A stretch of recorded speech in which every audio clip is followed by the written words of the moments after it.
All right. Well, it is 101, I guess. And I know there were a lot of people that were planning on coming. I don't know if everyone's here, but I am going to be recording this. So I know a few people were not going to be able to make it, and make sure that they have access to the recording. Plus, I'll share out the slideshow, and I will share some links as well. Okay, and Francis says Sheila should be joining soon.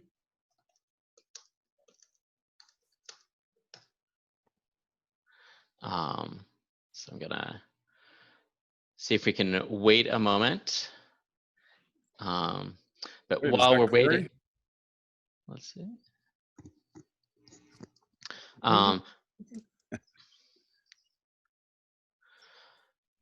All right, let's see. Sheila's joining now.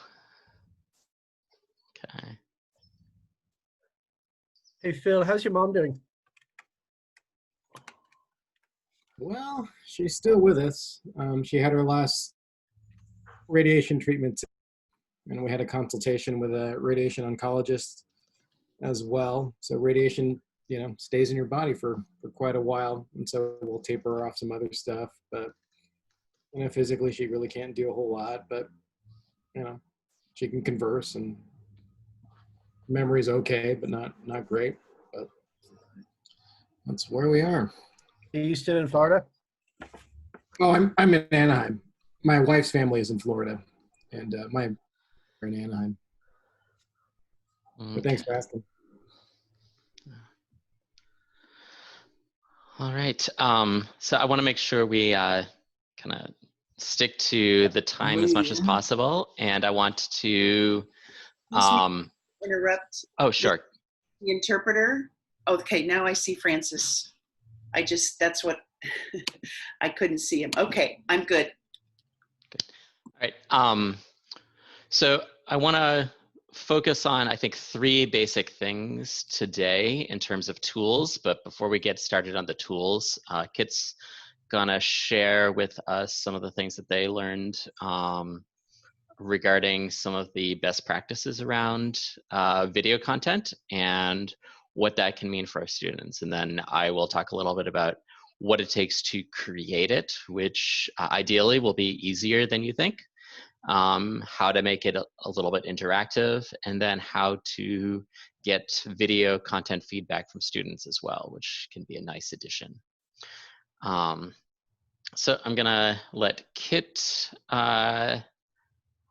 take over from here for the first part. Yeah, thanks, Ethan. So in my learning, in a couple different classes actually, it came up the importance of using videos for online classes. And there are 4 big rationales behind that make a lot of sense when you think about our student population for our school really needing to deploy video technology a lot more than we have been, I think. The first big thing is in establishing instructor presence. So this was part of Landmark College's seal of quality, is how much is your instructor, the personalities that we all have, how is that present in the class? How is that getting communicated in this class? And especially, in a college class, you might have a professor once and never see them again. But for our school, it's really important. We've got 14-year-old kids coming in here who don't know any of us. And establishing that presence with them is really key to motivation and relationship building that we all know is really important.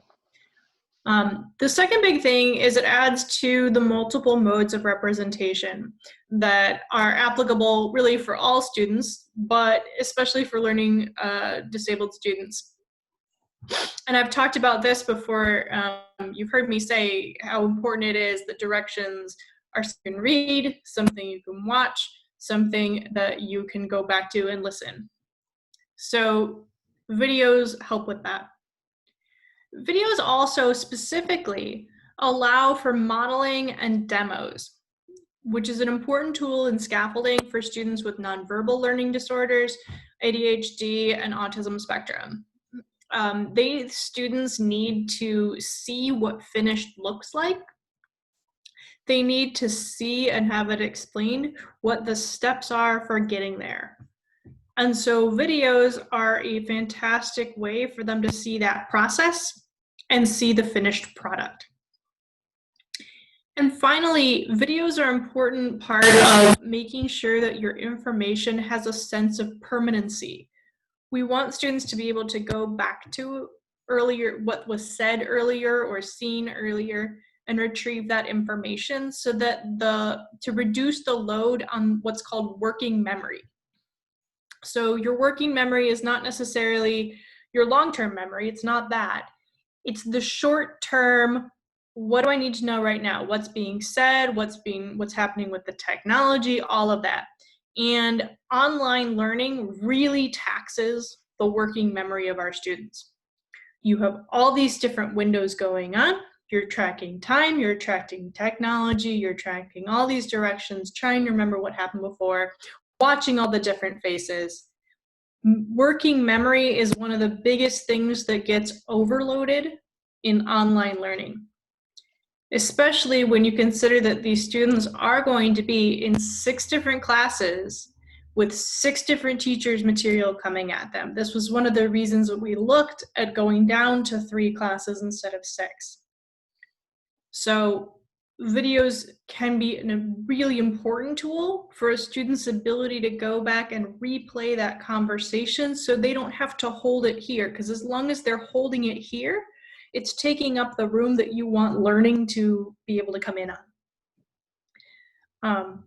You know, it's sort of like if you're overtaxing your computer, it slows down and can't do anything else because you have too many different windows open. It's like that in their head. So we want to make sure working memory is freed up, and videos that they can go back to and replay are an important part of that.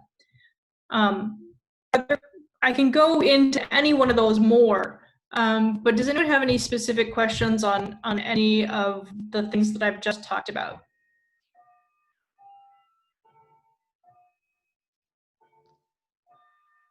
Actually, I have a question, Kit. Please.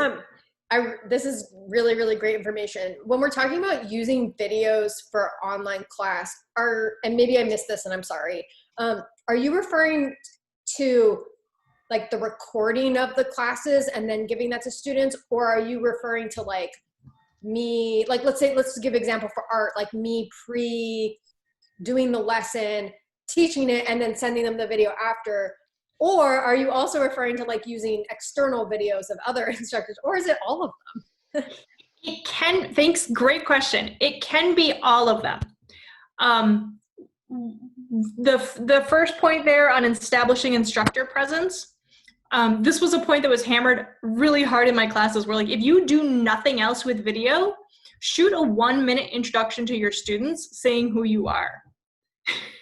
Like, when you send out your emails welcoming students to class, have that 1-minute email, have that 1-minute video linked to that email so that your students and your teachers get an early sense of who you are. So it can be as simple as that. But in particular, it's sort of more the curated thing. So if you're giving directions and modeling how you want an assignment done, shoot a short video about that. And I think Ethan's going to talk about this too. But when we say short videos, we're talking like 2 minutes of these are the directions, this is how I want you to do it, and here's a screenshot of me going to Google Classroom, opening that assignment, you know, and putting in my title and my heading. Maybe it's just that. For art, I can imagine a lot more of like, okay, this is a 2-minute video showing how what's the process for spraying the sheet of pastel that I just did pastel work on with a fixative and drying it. It might be something like that where every time that you go do pastels, you can kind of repost that video to be like, this is how we spray fixative. Remember that thing that we talked about that you don't remember that thing because your memory is crap because you're working online? Sorry. Thank you. Yeah, it's all of those. And the nice thing about video is once you shoot that video once, like for example with the fixative, then you can just put it back up again. And then my last question is, was there any anything talked about, like, so sometimes I will use other people's videos. Like, for example, photography would be a great example. Like Adobe has a ton of videos. So I will, have someone else explain it the same way I would do it. Is that, I don't want to say like, is that okay? Cause like, who cares? I can do it. But I'm just wondering if that's as helpful for students, or is it more helpful if it's me demonstrating it? It is helpful, but again, that instructor presence, if you're doing it, there's more of that personal investment and relationship building. So by all means, you can combine approaches, right? And sometimes they're looking at some other video that someone really did a good job of with graphics and whatever, So that's important too. But even if you're like showing how like you want your students to go do a Lightroom demo on the Adobe page, you could still shoot a 30-second video of your screen and you talking with the little bubble that Ethan's going to show you of, this is how you get to this video. This is how I want you to use it. Watch how when they say something, I hit pause and then I go try it out on my other screen. And then I go back to the video and play again. Like some of that process needs to be modeled and shown for the best accessibility. And again, this is all like the UDL stuff, right? If it works, if it works for a kid with serious working memory and nonverbal learning disorder, it's going to work. It's going to be helpful for everyone in your class. Thank you. You're welcome. Thanks, Kit. And yeah, we're going to see some examples of how that might manifest in a variety of different classes in a variety of different ways. We'll talk a little bit about some of the best practices for video content, and this is based on what I've gotten out of multiple different PDs over the summer and what I understand other people have gotten as well. First thing is keeping it short. We often talk about kids really loving to watch YouTube videos and watching short YouTube videos or various other different types of videos. And there's a reason for it, and it's not just because they're young kids or anything like that. It's because this is about the ideal time period that most people can handle really specific content. So keeping material short, about 1 minute for instructions if you can, about 5 minutes for content-based lessons, and that feels really short when you think about some of the classes that you might have where you might have longer discussions, but these are not long discussions. These are you delivering content. And as you know, most of us have moved away from the idea of a 45 or 60-minute lecture in a class, and it's a lot more collaborative. So in order to have the video be delivering that short content that we like to deliver in class, and then add some interactivity or focusing it, breaking it up, this is a good way of doing it. The second thing is to speak slowly. Make sure that when you speak very slowly, very clearly. And one thing I would encourage everyone to do at the beginning of the year is show students how they're able to use video to actually speed up video. So if they want to watch a video more quickly, they're able to do that. And if you're speaking slowly and clearly, when students speed it up to 1.15 times or 1.25 times or 1.5 times or whatever it might be, they are still able to understand everything that you're saying. For that matter, students who need it slowed down even more can do that as well. As much as possible, you want to create captions or create a transcript. There are a number of ways of creating captions. So if you create content and use it through YouTube will create closed captioning. It's not perfect, but it's not bad. Another nice workaround that I've tried out has been to open up a Google Doc, and as you're about to start speaking, turn on the speech to text feature for Google Docs, and it will automatically create a transcript for you. You can then go through that and make any edits you need to for grammar, but it does most of the work for you, and it is reasonably accurate. And you want to include your face, even if you are presenting a slideshow or some sort of presentation. It is going to be helpful to include your face in the corner. And one of the tools that I'm going to share today is called Loom. And it does this screen capturing that also includes the selfie camera or the camera on your computer to be able to show your face at the same time. Okay. So it would look basically just like that if I were recording right now. And then you want to make your video content interactive. It shouldn't just be passive. So whether it is starting out by presenting a question or two that students want to be thinking about before you get into the content of the video, or using another tool, like we're going to look at EdPuzzle, that will pause the video at various times where you can have students read a little bit or answer some basic either multiple choice questions or free response questions. And I see a question from Michelle. Yeah, I will be sharing the slides. And in the slides, there are a number of links as well, so you'll be able to access those.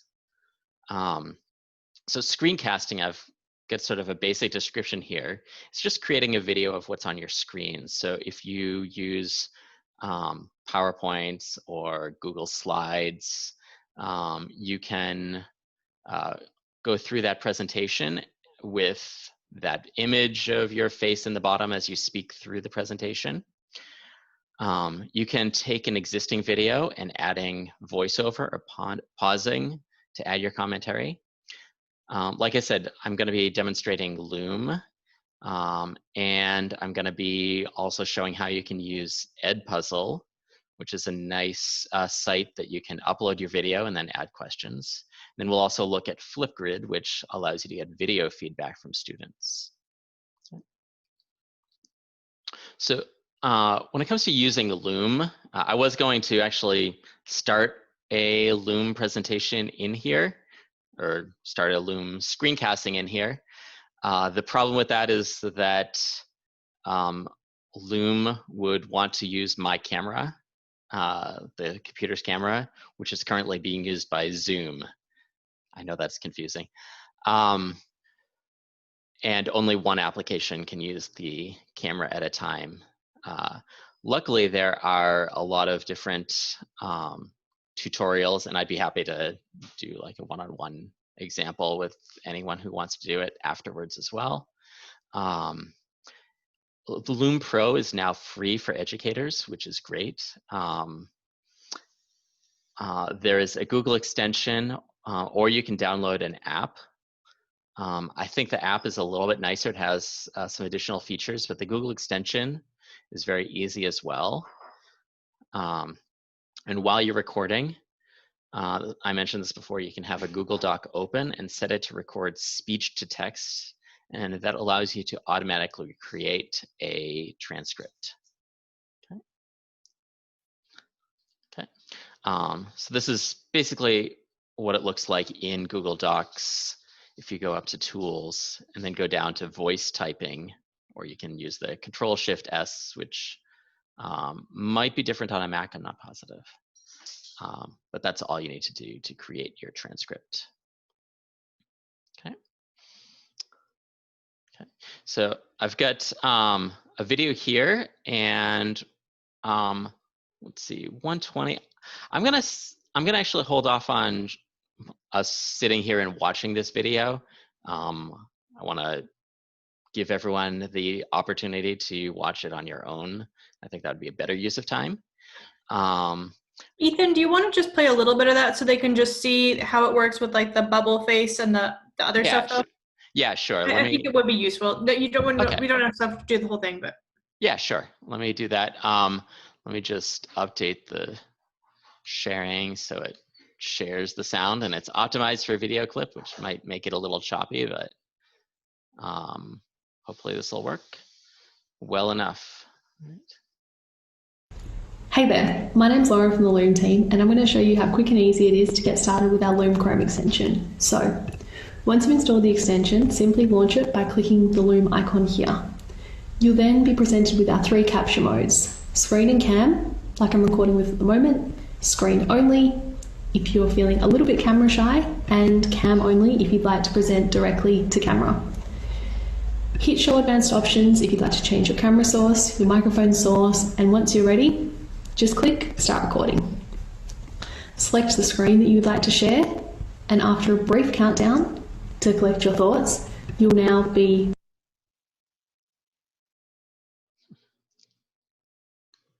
And I think I lost my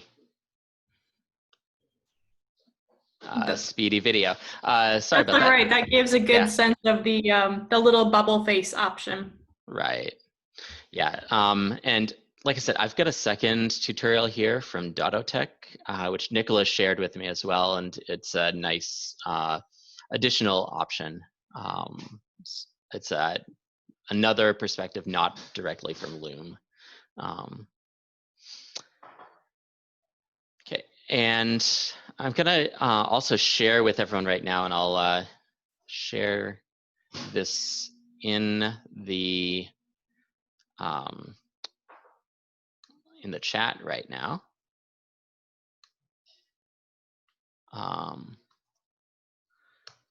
Whoops, let me share it with everyone. Okay.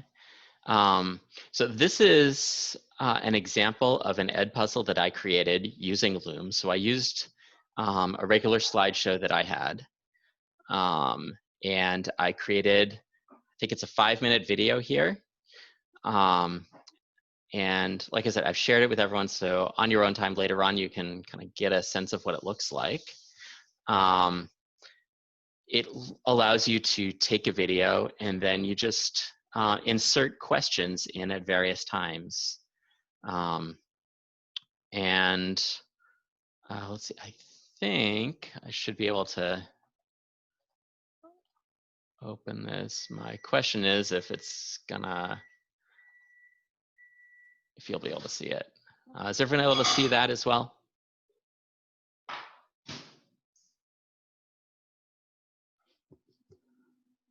Did you lose That's my cool. audio? That's cool. Okay. All right, so let me just quickly show. Hi there. Today we're going to take a look at some different types of data and Yes. So Ethan, this is a quick question from Francis. Francis is wondering if you were to use some signing, what would happen? I think as long as the signing is within the bubble and you can see within the bubble, it should be fine. Could you try it right now? So if you're live on the bubble right now, I'm not live. This is pre-recorded. You can change the size of the bubble. Yeah, you can either do a large bubble, or you can record with camera only and not both bubble and screen.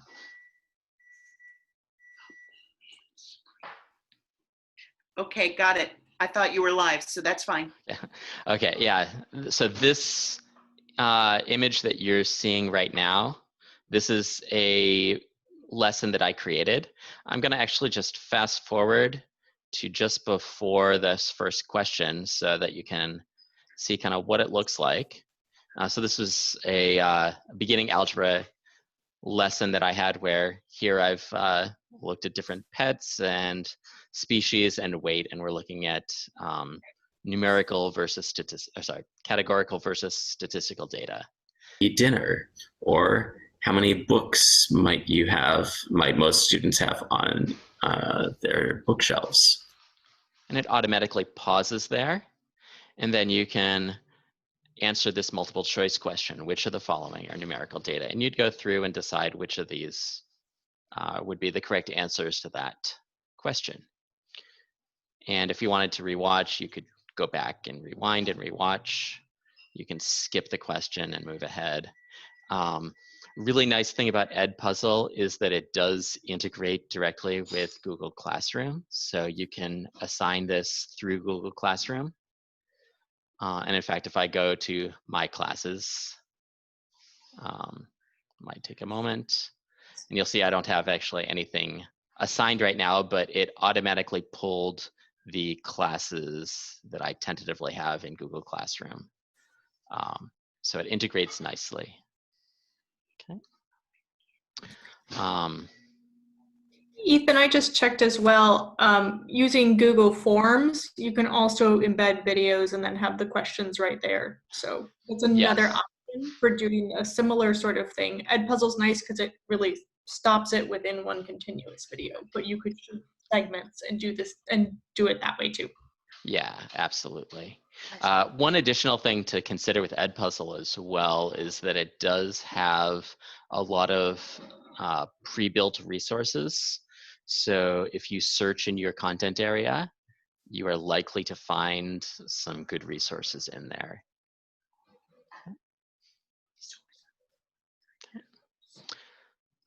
Right.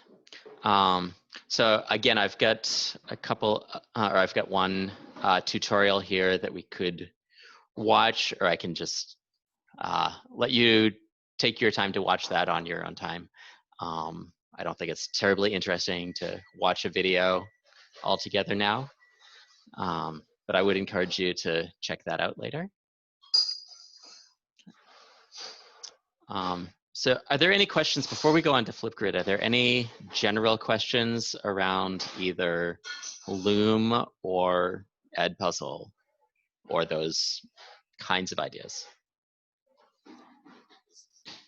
I have a question. Francis has a question. Go ahead.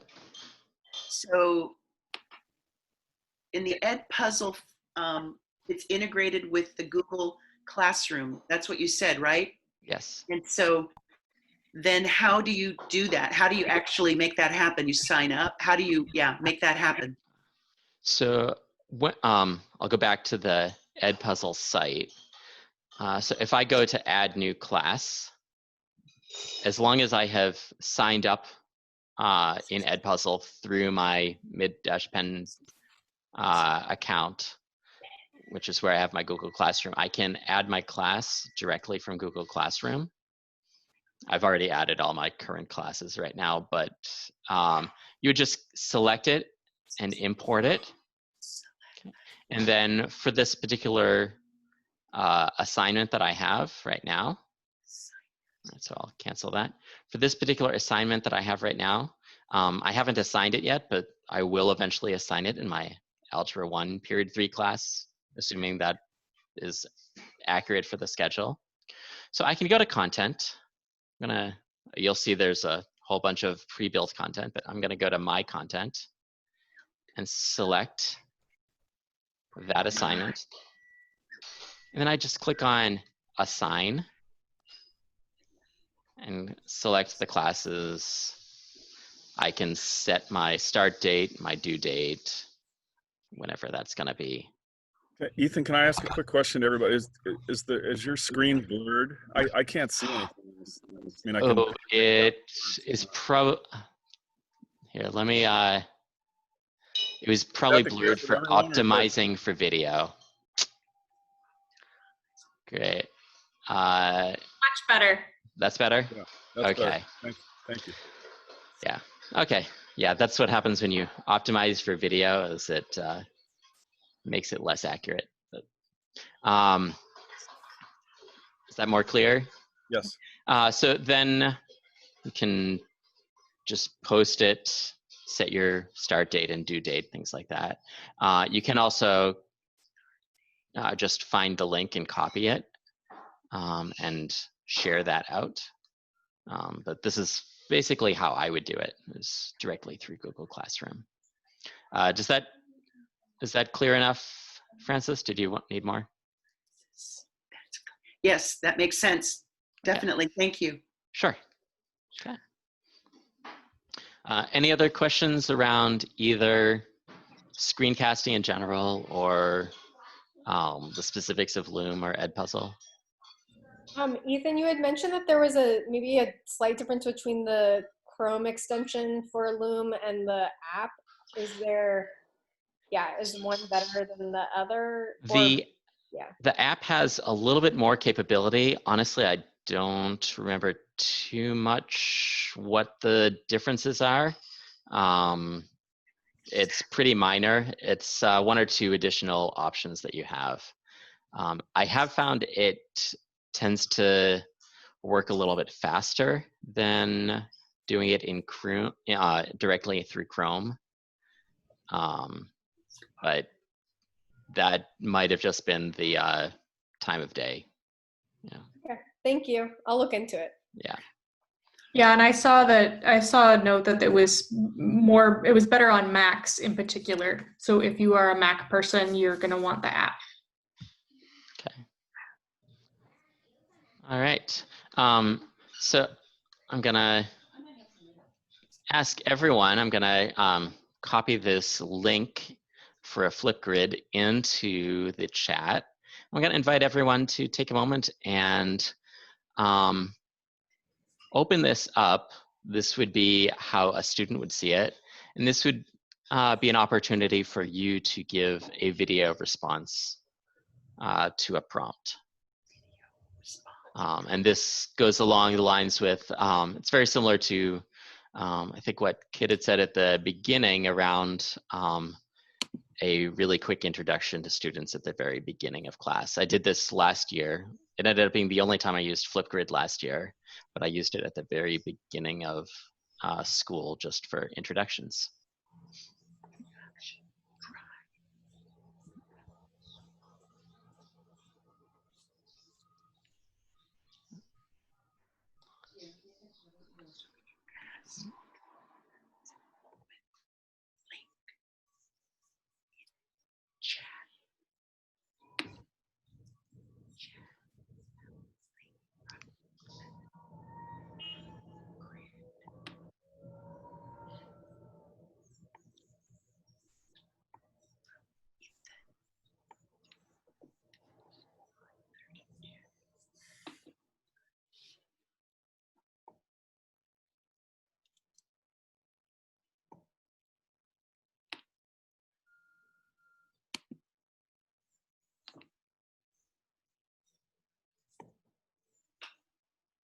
But you can't make it flip because your camera is orientated to this. All you have to do is turn off your video for this, and you can turn it on in the other thing. And then when you come back, turn your video back on. Okay. Thanks for that.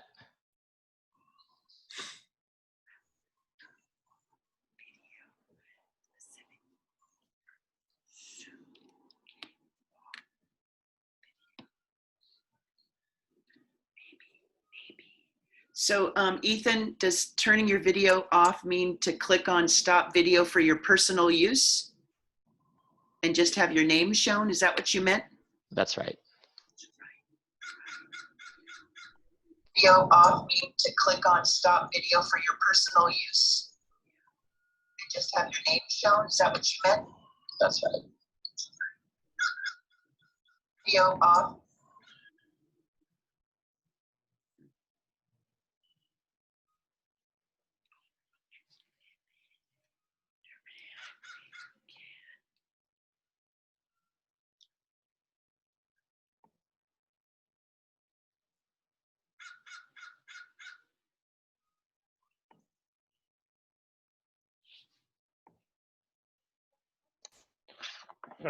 Ethan, so where does it get saved?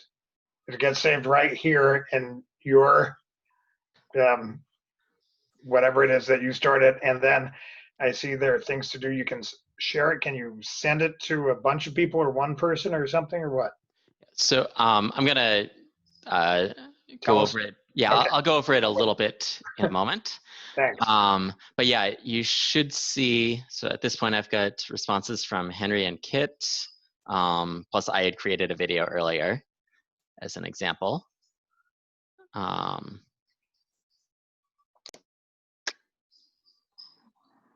So the cool thing about this is like, if you have your class read something and you want them to all respond, you know, to shoot a 1-minute video on what they thought of the character's actions in chapter 4, they can all submit that as a FlipGrid video.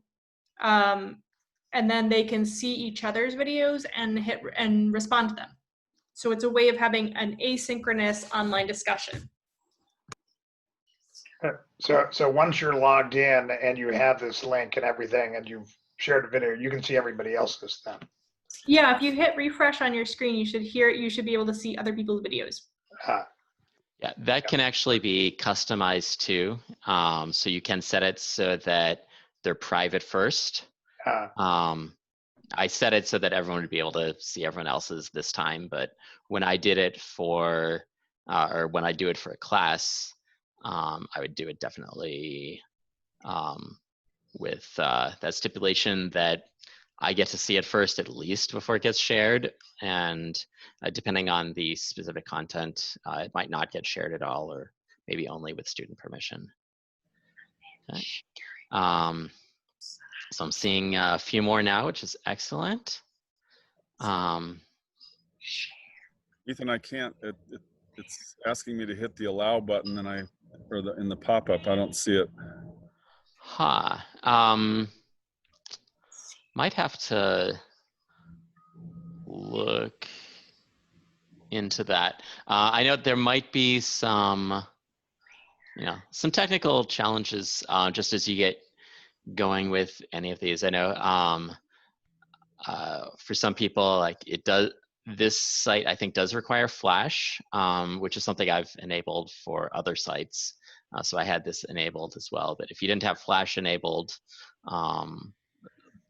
I believe that is required. If you do find that the video isn't showing up, if you click on, if you're in Chrome and you click on the little lock next to the, where it says flipgrid.com, under camera and microphone, you should be able to set those to allow. I don't know if you see that, Kurt. No, I don't see that either.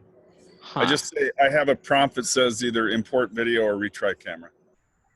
Huh. It says click the allow button in the pop-up located in the upper left side of your browser window. So, Kurt, if you turn off your video here in Zoom, does it allow you to retry camera? If I turn it off in Zoom? Yeah. Yeah, turn off your stop video in Zoom and then hit retry camera in FlipGrid. Oh, okay.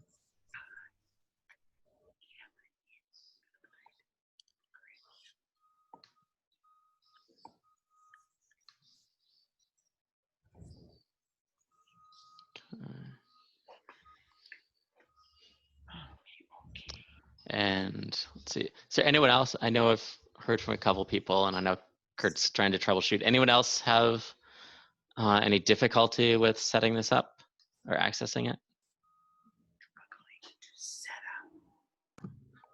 I just think all of our videos are terribly adorable. We're a cute bunch.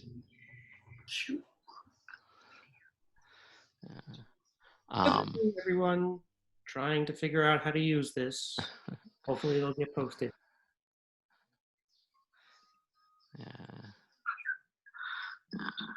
Hello, everyone trying to figure out how to use this. Hopefully it'll get posted. Hello, everyone trying to figure out how to use this. Hopefully it'll get posted. And you gotta mute yourself too. Okay, all right. Stop video. You're repeating yourself. I know. And stop video in Zoom.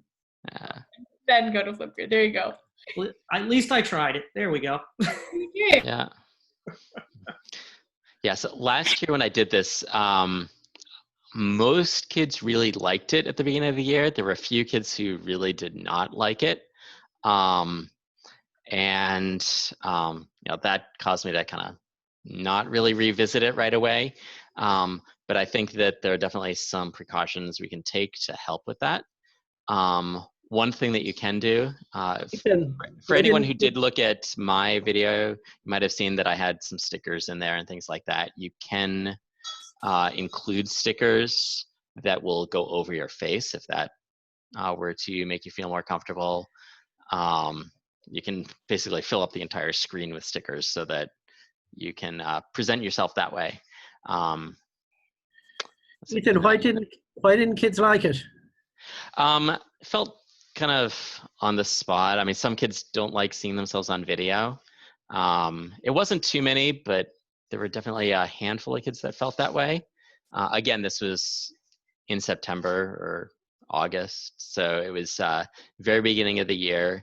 I suspect most kids are a little bit more used to being on video right now, so it might not be as big of an issue, but it is still something to consider in terms of using this as an option, but not making it a requirement for every student to have their face shown and things like that. Yeah, exactly.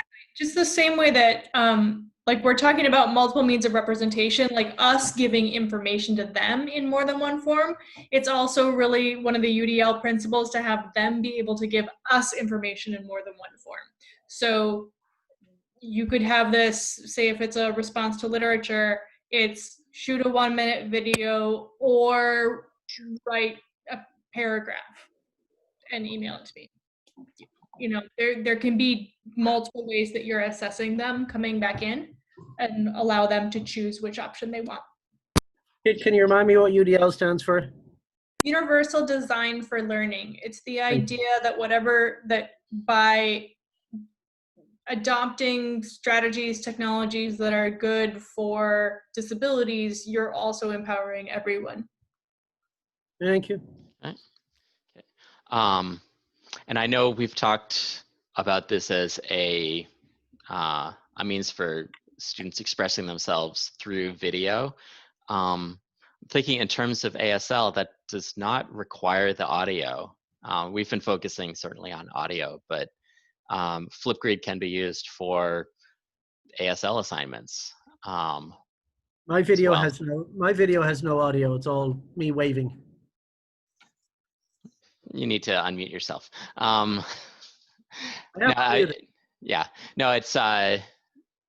so it does give some nice options. And one of the things that I have, I'm going to go back to our presentation here. One of the things that I came across, through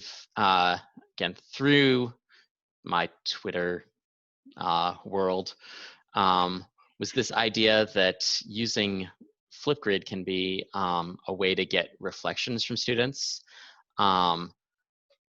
This particular teacher set up an individual grid with one student, so it would be private between her and the student.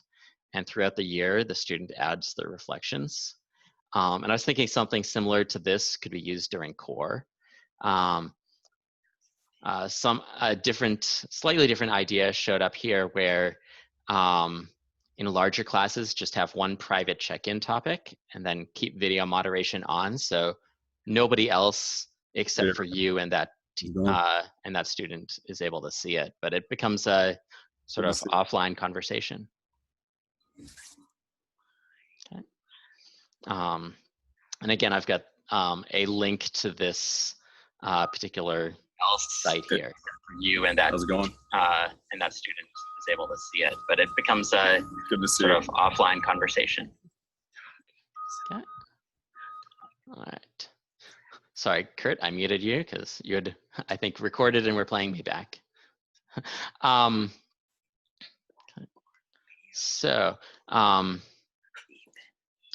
Couple things that I would encourage you to do sometime between now and when things get started. But if you're able to do this week and try things out, see how it might work in your classes. Come to me or Kid or Anne Marie or whoever you'd like if you have any difficulty with that. And Anne Marie can definitely, I know she's not here today, she's able to help with equipment and troubleshooting technology. Kurt, I don't know if you ever got your video fixed, but if you didn't, and you wanted to give it a try, I can certainly stay on afterwards, or we can set up another time, or you can work with Anne-Marie or someone else. But yeah, definitely try out using Loom to create a nice short video, upload it to EdPuzzle, stick a question in there and share it with someone else. Try their EdPuzzle, give feedback. It can definitely be a little bit nerve-wracking adding video content to your class. So I know I've talked to a number of teachers who felt a little bit uncomfortable with this idea, but there are a lot of really great benefits to having these kinds of short video pieces of content available for students so that they can see it on their own time. And one of the things we've talked about is this allows the synchronous time that we have with students, the in-person time that we have with students, to be really focused on conversation. And so these short videos, those can be things that are not taking up time, because that's not what distance learning necessarily looks like now. So I hope that kind of gives everyone an overview. There are other screencasting options out there besides Loom. There's Screencast-O-Matic and Screencastify, and you know, if you really want to look into some of the others, you're welcome to. I did find Loom was probably the easiest and most straightforward. Ethan, one thing they said in my PD was that it would be recommended that, you know, faculty in different schools come to a consensus as to what tools they're going to use, so the kids are, you know, they have a commonality of tools across the school rather than, you know, me using one, you using another, et cetera, et cetera. Yeah, I think that's definitely important. I think that's probably more important for tools that students are interacting with. So with something like a whiteboard, I think that makes more sense. If it's whatever you're using to create video content, if you really feel strongly about Screencastify, that's not going to impact students because they're looking at a video no matter what. It might look a little bit more uniform if everyone's using Loom, but I think that's probably a little less important. So I have a question when you're ready from Francis. Yeah, I think so. Yeah, David, does that? Yeah, I'm done. Yeah, good. Okay, yeah, Francis. Okay, let's see. First, I want to thank everyone and Ethan, your team, for, wow, this is really helpful, a lot, the information I just got. Because I know my class for ASL, we are heavy on using video, and we've been trying to figure out ways to edit, and maybe I can share, or maybe I shared a video last summer that a student made, if you remember how they edited the video. So I was thinking, how do we decide what tools we're going to use that are standardized? I know I've been using Google Classroom and iMovie. Those are the tools I've been using. I don't know, you can also use it on your phone. Yeah. So a lot of students like to use their phone, right? Rather than the computer. Yeah. But the Mac has it on their computer, but I think the MidPen program, the computer already has that, right? Anne-Marie, I think, put that in there, right?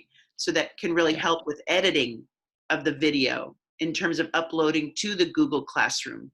So I just think that might be something that students may or may not know. And I thought I would just add this information about editing, of how you can easily edit from a phone video to Google Classroom in a 1 or 2 minute.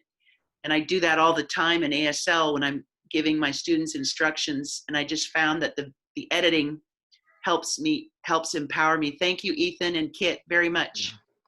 Yeah, thanks. Yeah, that's a good point too. Yeah, I mean, both Windows and Macs do have built-in video capabilities, and phones certainly have that as well.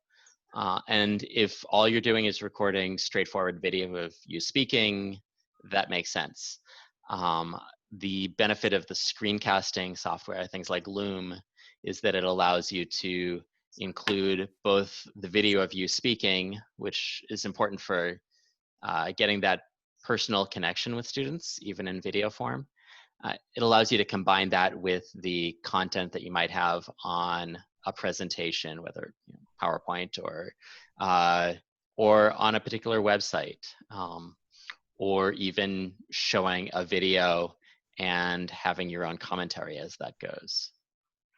So there's, there are definitely different uses for Loom versus just straightforward video, and they're both important.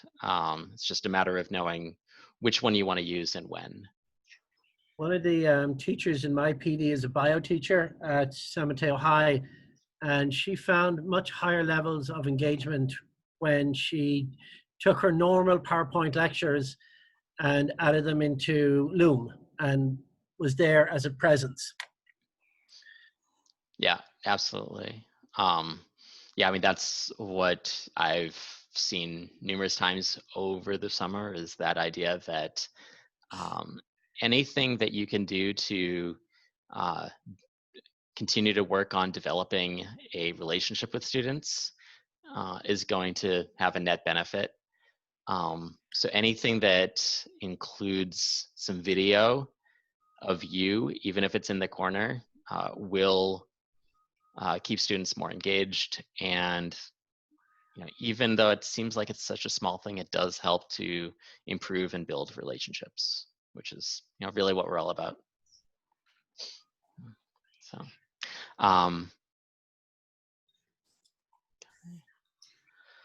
all right, are there any other questions out there?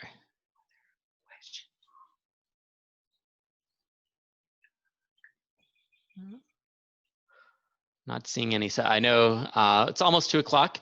We've been going way over that 5 minutes that I talked about at the beginning. But like I said, I think there are a lot of great tools out there. Limiting it to just a few around video content, I think, is helpful. And again, if you have any further questions, feel free to reach out. If you want to share an EdPuzzle with me, I'd love to take a look at it. If you want to give feedback to me about the EdPuzzle I sent out, you're welcome to do that as well. All right.